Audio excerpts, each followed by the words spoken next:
Welcome into the latest edition of the Spot Track Podcast. Brandon Kravitz along with Mike Ginnitti. This episode presented by Bettor Edge. Tired of taking on the house? Bettor Edge is your spot. Bettor Edge is the premier social betting marketplace. Best lines possible. If you like spreads, totals, money lines like I do. But you can also build out competitions for your friends, for your businesses.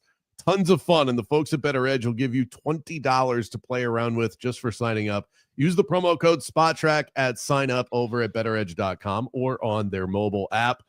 Happy National ESPN App Day to you, Mike. I just came across that. Today is the official release of their new service. So will you be signing up, or are you going to kind of wait and see what the early returns are on this? I've done my research a little bit here, and I have, no affiliation, no ties. I think it's going to be phenomenal. They're taking us places you and I have talked about these services starting to go, which is like integrated fantasy stuff.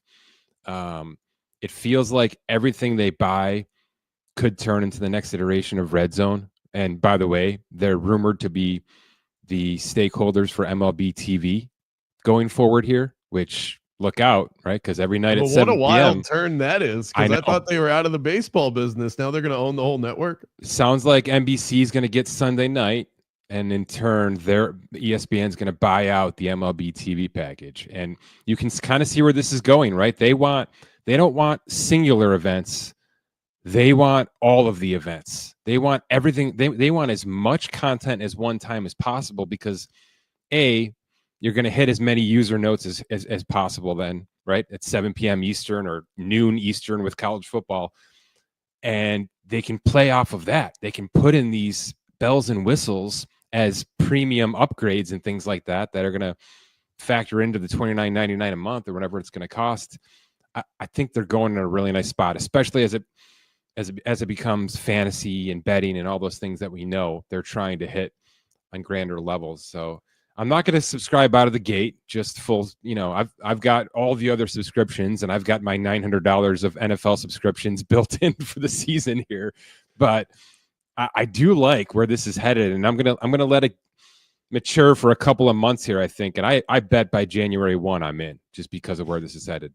Yeah, especially if they put those big college football games on there, and you can get that access to that. And I agree. I think the moment I run into some sort of hurdle where I can't get something with the many apps that I also have, then they'll get me. They'll get me at some point. It's easier than that, right? The second your specific team gets locked out, you just subscribe. That's just where we are with sports. You just go subscribe.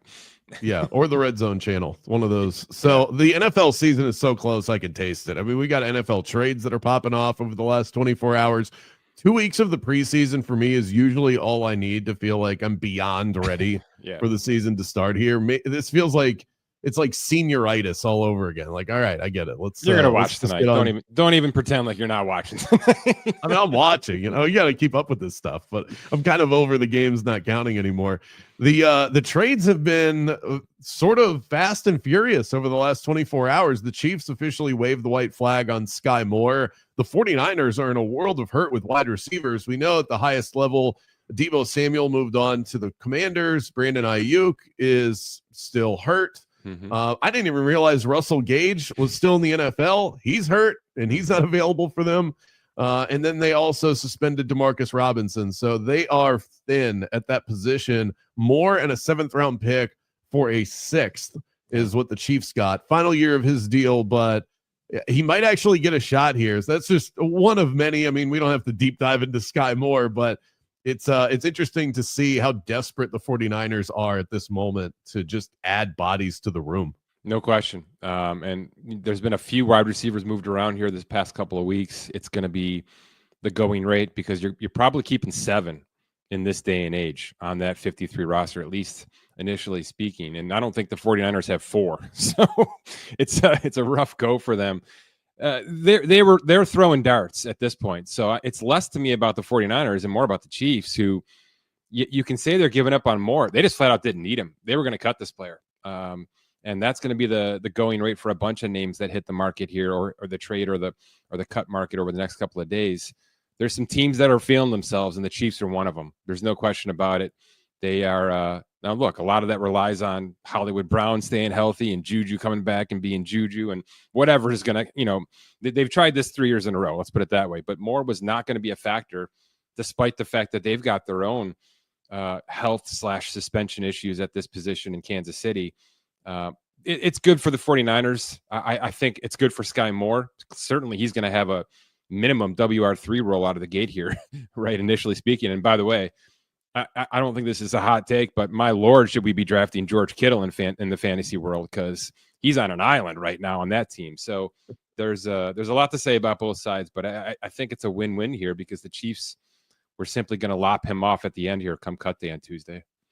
Yeah, I thought I was going to be cold on Kittle going into the season. Ooh. Not the case. The targets will definitely be going his way, and more of the load on Brock Purdy than ever before. So they're going to try and keep Christian McCaffrey upright. You also have the Broncos trading wide receiver Devon Vele to the New Orleans Saints for a 4th and a 7th. It's kind of pricey for a wide receiver that is not exactly a household name. To see a 4th round pick get flipped for a kind of middle of the road wide receiver, I was taken aback by the price of that. Yeah, especially that because he was a 7th round pick in 2024. So this is a huge upgrade flip for Denver. So, Sean Payton does this once a year. It's just kind of been his MO over the past decade or so. And they certainly dangled him out there properly because it sounds like there was significant interest. The 49ers were in, a couple other teams had thrown a decent offer in, and it drove the New Orleans price up. I guess my takeaway on this one is, why is New Orleans trying this hard? I think we all understand what's happening here. And, unfortunately for Tyler Shucker, Spencer Rattler, it's just going to be that kind of season. And that's perfectly fine, I think, as they sort of graduate out of the financial mess they've dug their hole in for the past decade or so. I hate to see the kid go to a situation like this because I think he was about to be a breakout star for Denver, at least as a 3rd or 4th option on that team. And he's probably going to get thrust into a much too big role with a quarterback that's probably not capable of giving him the proper targets. So, look, if it's Olave and this kid and a couple other young players, maybe there's a chance, but I just don't see much runway for this Saints team in 2025. I do like the fact that Sean Payton is wheeling and dealing with his former team. That's not lost on us here. But I wonder if this maybe sets the stage for a Chris Olave trade, because he's probably looking for a new deal. And the Saints, just timeline-wise, not sure that makes a lot of sense. My guess is they've tried, and that health stuff is just too big of a red flag. They're probably going to have to ride this one out. Hope he stays healthy. And then it'll be a situation where maybe they can get him to stay on a smaller extension, but he's probably a pending free agent right now, if I had to guess, Chris Olave. The Vikings also traded defensive tackle Harrison Phillips and a 7th round pick to the Jets for 2 6th rounders. So we had the Jets beefing up the interior of that offensive line. They figure, hey, this should be one of our strengths. We're actually kind of weak in this area outside of Quinnen Williams. So they went in on that. But just your general thoughts on seeing this many deals ahead of the start of the season. Is this a typical flurry of, hey, we'll give you a 7th, we'll give you a 6th for this guy as we fill out our roster? It is actually pretty standard. So what's happening here is you got a lot of GMs kind of bumping elbows right now, trying to at least estimate, project, maybe even get word of who's going to be on the chopping block come Monday, Tuesday, when 1,100 players have to get cut, unfortunately, to get this thing down to 53. And you're simply trying to be first in line. You don't want to have to deal with waivers because it's a mess with this final cut system, and there's so much jockeying. So if you can throw a 6th or a 7th round pick to be first in line for this guy right now, right? Sky Moore, Harrison Phillips, certainly one of them. The Jets actually grabbed 2 defensive tackles yesterday, one from the Browns as well. So maybe they're saying something out loud to the rest of the rest of the league as well. But it is pretty standard for teams to somewhat bulk up on minuscule, small back-end draft trades like this versus having to wait for the huge rush that is cut day. On a bigger scale, Brian Robinson Jr.'s name, I've seen him mentioned over the course of the week. Yeah. Tank Bigsby has been mentioned with Jacksonville. You would think it would be ETN, but perhaps the contract situation is just more movable with Bigsby. Is there anybody else that you think could enter their name into that list? before the opener? I mean, I figured September 4th is probably the end of these conversations. Yes and no. Look, all these holdout guys are still at least considered on the block, right? I mean, McLaurin, Hendrickson to some degree.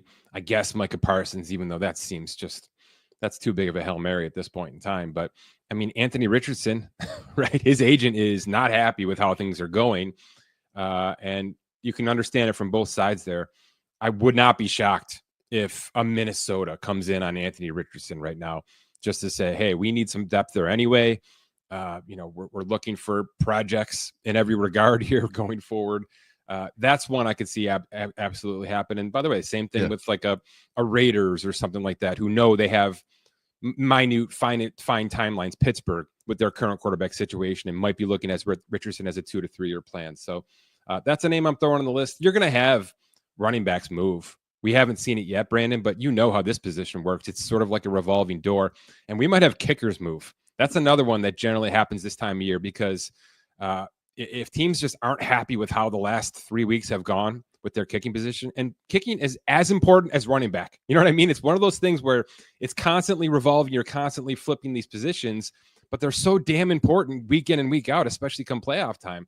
So if you've got a surplus in kickers or you need a kicker, this is the time to make that move. And I would expect we'd see a couple names going. By the way, I think kicker extensions coming too. Chris Boswell wants to be a $7 million kicker in Pittsburgh and deserves to be so. So look out for that contract coming. Who's the highest paid kicker in the league right now? It'd have to be Harrison Butker, right? I think it is based on his last extension, but we'll see a couple players. Generally speaking, that market gets reset 2-3 times a year because when you're worth a damn, you just go to the top of the list. It's one of those positions. Yeah. In the NFL, cut day is that refers to the deadline for teams that have to reduce their active rosters to 53 players, happening at the end of the preseason. August 26th is the date that you'd want to circle on your calendar if you're curious how some of these rosters end up shaking out. How wild do things get around that time? I know they get wild in the NFL. I think I'm asking more specifically for you and your team at Spot Track because that's a lot of heavy lifting with all of these roster cuts. So I'm holding one cup of coffee right now, and this time next week I will have many, many more cups of coffee. Let's put it that way. Maybe even something a little in there. But like I said, it's 1,100, almost 1,200 immediate cuts. And the worst part about it is that 800 of those players get reallocated the next day, right? Whether it's a waiver claim, a practice squad, something happens. So, it's good news because it is also, approaching Labor Day weekend. It's one of the biggest ironies in American sports that right ahead of Labor Day, 1,200 players lose their jobs essentially. But it's a flurry. It's a massive flurry to try to understand who's at the waiver wire, which players actually got traded versus cut, because that happens too at the last minute. As we're talked about here a little bit. But yeah, it's a flurry to kind of get those final rosters. And I will say this, like I say every year, we're going to get to a point where we've got final 53s. There is nothing final about that 53. It is the first final 53. And then tomorrow there'll be another next 53. And then literally every day that'll change going forward because the NFL is a transaction machine. But we'll get there. We'll get there over the course of the next 5 to 6 days. And we always do snapshot that first 53 for every team so we can kind of compare and contrast as the season goes on. Well, we're not going to get the big names, like the older guys that like we get at the start of the new league year, where all of a sudden all these big names become free agents. Like that's not what this is. These are mostly guys that we have not heard. Let me jump in on that though too, because it's always a point I make annually. We will see some notable names get released, and here's why. Anybody with 4+ years of experience are considered a vested veteran. And if you make the active roster week 1 as a vested veteran, your salary fully guarantees for the whole year. So to avoid that, teams do use maneuvers to one day release players and then bring them back after that first Tuesday of week 1 to bring them on into the fold as a week-to-week payday. It's dirty, it's nasty, but it's just the reality of how the CBA works. So you will see some names for, like I said, for maneuver purposes be released, only with the wink that we're definitely bringing you back for week 1. We just don't want to fully guarantee this salary. Well, once they release these, let's say they don't like the veteran doesn't like that move. They can move on because they've been released. They don't have to take part in that It's a handshake and nothing more. So they can absolutely go elsewhere. But generally speaking, when you're this close to the finish line, you just kind of grin and bear it and understand what's going to happen here. And if you're the kind of player who can have this happen to them, chances are other teams in the league aren't that hot after you anyway. Right. Otherwise, you would have been traded. I want to go back to the Daniel Jones, Anthony Richardson situation. A couple of different directions on this. You mentioned the agent not happy. He said that trust was broken. I'm kind of paraphrasing that. But how is that the case? If they did what's best for the team in their eyes, the agent was saying, well, he had a great camp. Well, clearly the Colts didn't think so. Otherwise, he'd be the starting quarterback. So I'm not really sure what legs the agent is standing on other than posturing for his client. He's just doing his job. That's all. He's saying the right things out loud. Nobody should be happy with this situation. But in the back of his mind, he knew 2.5 years ago when that draft selection was made, oh, man, we are in for a run here, right? Because the second you get, number 4? I forget where he was drafted. It was number high. 4. Yeah, when you have a number 4 attached to you, it's just a different version of expectations, you know what I mean? And this guy was so far behind the 8 ball out of the gate, to slap that number 4 along with it was pretty unrealistic. And the agent knows that. The player has been told that, right, day in and day out, that he's raw. He's got so much to learn at the quarterback position, and you just can't wait. I've heard a couple takes on this, and I'm going to steal one of them. This is a really big boy move by the Indianapolis Colts. There are not a lot of teams that, even after 2 years, would have admitted this out loud with the number 4 pick. The Giants didn't with Daniel Jones, by the way. Not even close. And they probably should have done it at this point. The Colts doing this, despite the fact that this could mean the front office gets gutted after this. And Ballard has lived through a bunch of things. He's if they're not good this year, he is not surviving. That's what I mean. No way. So he could have tried to save his job by making Anthony Richardson look competent in 2025, because that's all it would have taken to at least get people on board with maybe 1 or 2 more years of him. And they're cutting the cord. So I give the Colts a heck of a lot of credit. I don't think it's going to help anybody in that organization. I don't think Daniel Jones is going to win even one more ball game than Anthony Richardson would have. I really don't believe that, despite the fact that we've seen a bunch of quarterbacks sort of revive their careers over the past couple of years. But we'll see. You know, if it gets them into a position where they're tanking for a nice quarterback next year, as we've seen happen before, a brand new quarterback who can play ball can fix a lot of things that have gone wrong over the past couple of seasons. I think that's what Indianapolis is banking on here. Richardson is a unique sort of bust, in my opinion, because I usually blame the player if they don't pan out. Richardson never should have been taken inside of the top 5. No. He never should have been taken in the first round. I live in the state of Florida. I watched this guy very closely. The idea that a guy who could barely complete 50% of his passes college was ever going to turn immediately into a star quarterback. Yeah. He still can. He's young. He's only 23 years old, and he has no experience. He wasn't accurate, and people that covered him in high school in this state said he couldn't complete passes. Then he couldn't do it at Florida. And then you expect him to do it for the Indianapolis Colts and to take him with a top 5 pick. This isn't his fault. He should have been looked at the way Jalen Hurts was looked at coming out of Oklahoma. And like, oh, okay, well, maybe we could create some packages and then maybe one day you can be a starting quarterback, but not immediately. That's really not on him, in my opinion. It's interesting. We've seen organizations make tons of mistakes with this. Obviously, it's a 50-50 shot with these even top 3 quarterbacks that are selected. But I think a couple things happened here. Number one, he had an exciting year at Florida, right? He was an athletic, exciting player that drew a hell of a lot of attention to that football team on a weekly basis from a college standpoint. Not unlike the Tebow years, right? The difference is Tebow had winning with him, and there was a draw that Tebow could bring that winning style of football to the NFL, despite the fact that many of the things you just said about Richardson also were true for Tim Tebow, right? Yeah, but at least Tebow went in the 20s. That's right. Yeah. And the other thing with Richardson is the athleticism became tantalizing. And we're in an era right now where you're trying to sort through which version of a quarterback you want to run with as a franchise, because we've got Joe Burrow and we've got Jaden Daniels both existing at the same time, both with the same amount of win total, projections, similar styles of offenses around them. but they're two completely different quarterbacks, and they're both going to be equally as successful in this league, no question about it. So when you're trying to pick your new quarterback, you can get thrown off by a guy who, my God, could be the next Jaden Daniels, despite all the metrics you just read off. I mean, you're much closer to GMs in the NFL. They're much more likely to pick up their phone and call Mike Ginnitti than they are to call Brandon Kravitz. So could you please pass along just a bit of advice for me? If the player, specifically at quarterback, wasn't good in college, they're probably not going to be good in the NFL. I love it. Yeah, that's it. Put it in your bio.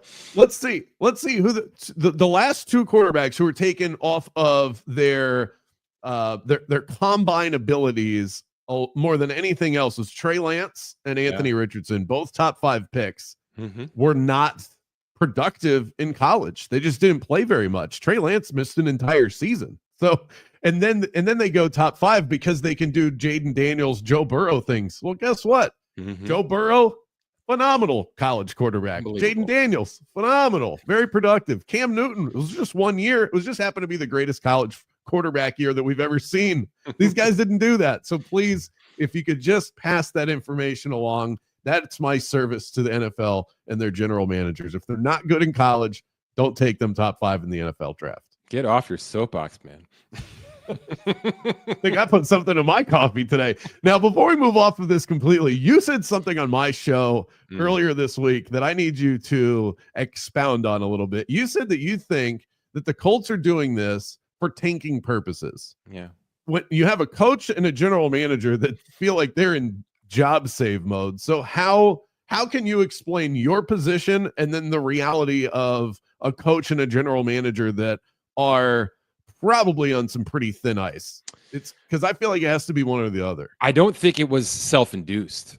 I think they entered February and March with much higher expectations for this roster and where this team could be and land. And by the way, this is a terrible division, so they could win 9 games. There's no question about it when you look at the grand scheme of things. And I think they're projected at 8.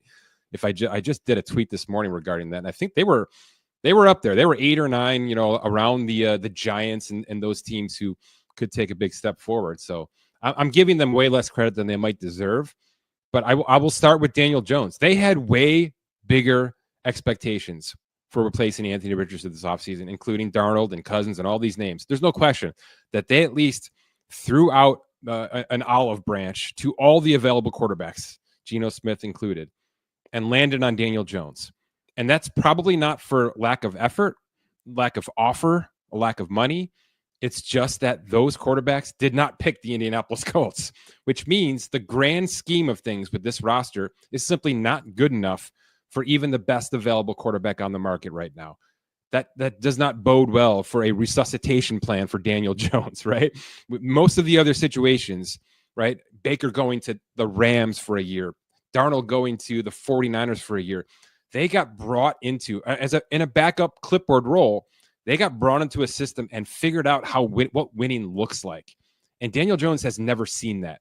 Now, he saw it a little bit in his cup of coffee on the practice squad with Minnesota, so maybe that was enough to start some things with him personally.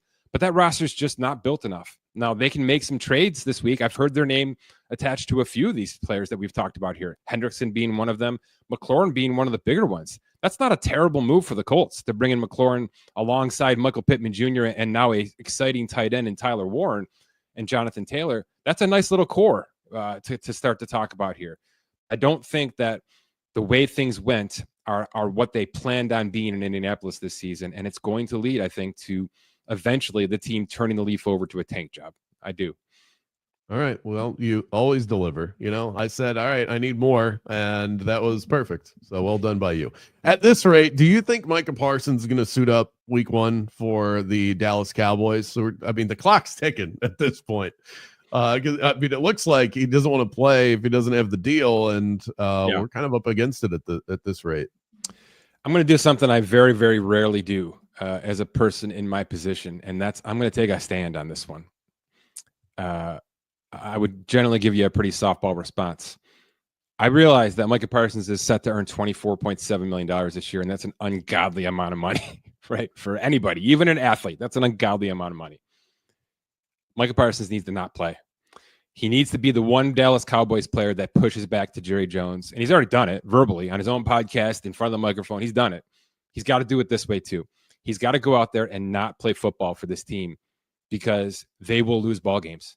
They will absolutely not be a winning football team if he's not on that team because they have forfeited all of the other edge rushers, right? Not unlike what Cincinnati has done as well, by the way. They have forfeited all the other edge rushers, and he is a one-man wrecking crew and worth it. He is the closest things to Lawrence Taylor that we have going in this current era. He's got to push back. He's got to not play. He's got to hold out.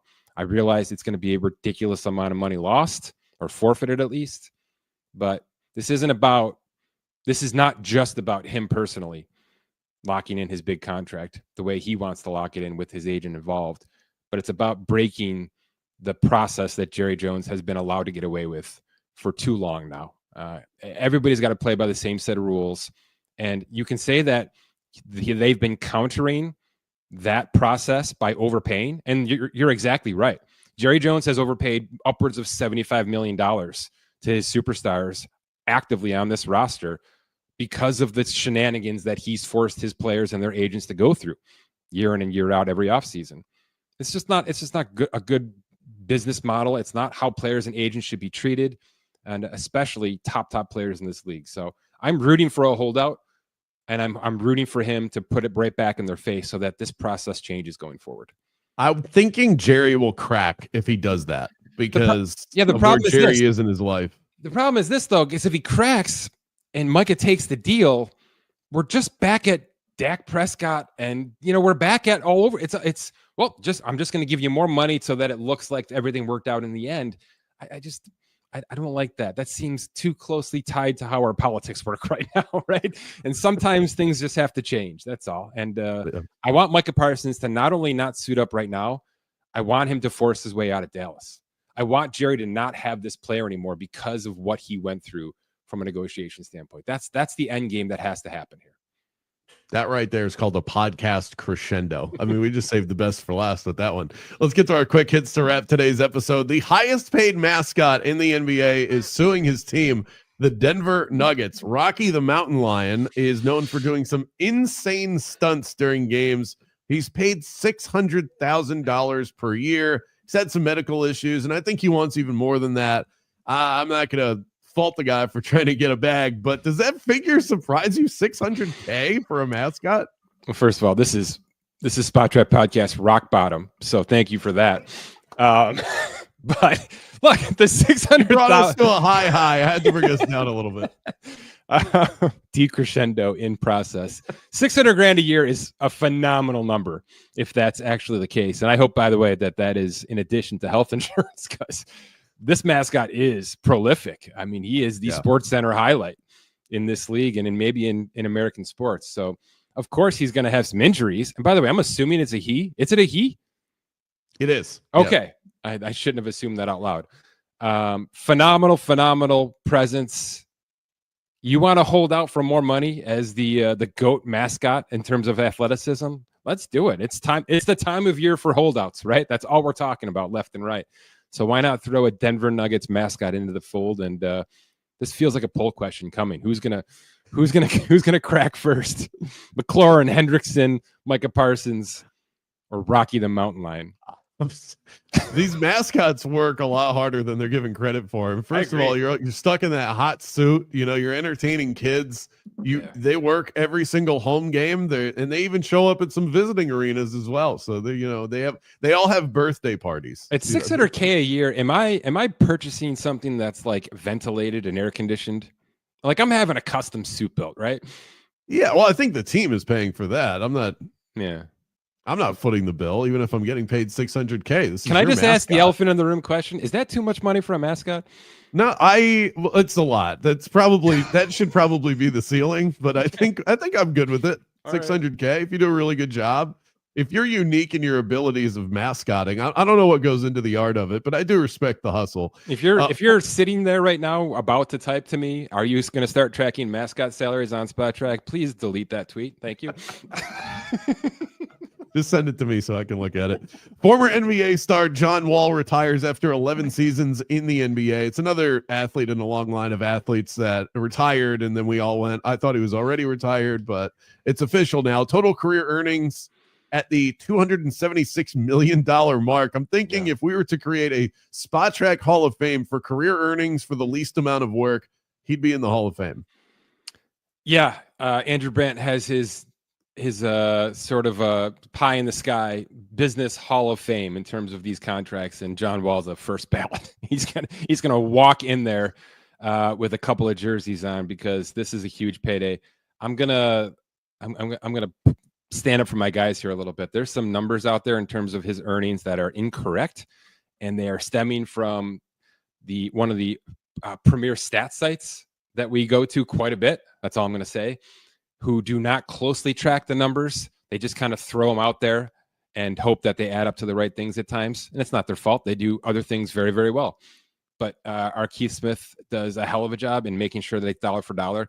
So John Wall gave up a bunch of money in his buyout and had some suspension money taken away. So if you're seeing higher numbers than 276, I'm gonna vouch for our number pretty damn closely because Keith is literally a spreadsheet day-to-day worker for this company. Okay. And I but trust the number that you guys have is 276, right? That's the number. That's the number. That's right. all I'm saying. If you see higher, just understand that I promise you this one's right on with Keith's spreadsheet data work.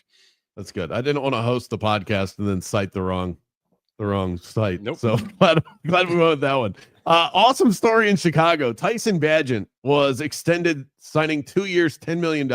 This is a guy that was undrafted. Yeah. And didn't have running water in his house until he was in high school. Yeah, hell yeah. This has to be the cool part of the job for you, that you track the numbers, and some of this looks like funny money, monopoly money, but this is one of those very real stories where somebody that never expected to have this sort of paycheck has it now. Life-changing for Tyson Bagent. And there's still people this morning on network shows asking, why would this guy accept this extension? Why wouldn't he go to free agency next year? As if Tyson Bagent, as a starting quarterback, has any water on March 13th next year. No way. That's crazy. The guy was just guaranteed. We don't know what he's guaranteed. I'm going to guess it's a 1 for 5, right? The standard backup quarterback contract. Even that alone, with the backstory that he's now, handing to us with tons of emotion. This is a phenomenal get. There are two non-sports things that I love doing what I do for a living. This is one of them. Hearing the stories of how people got to this success, and then obviously what that in turn looks like now, financially speaking. And around the holidays, the unique creative ways that these guys give back to kids, to whatever, to foundations, to charities, with food banks, with all sorts of stuff, all the unique ways that they give this money back somehow around the holidays. Those are my two favorite storylines every single year. So this hits a big note with me, and it's a nice payday to be Caleb Williams' backup quarterback. That's all we need to say about it.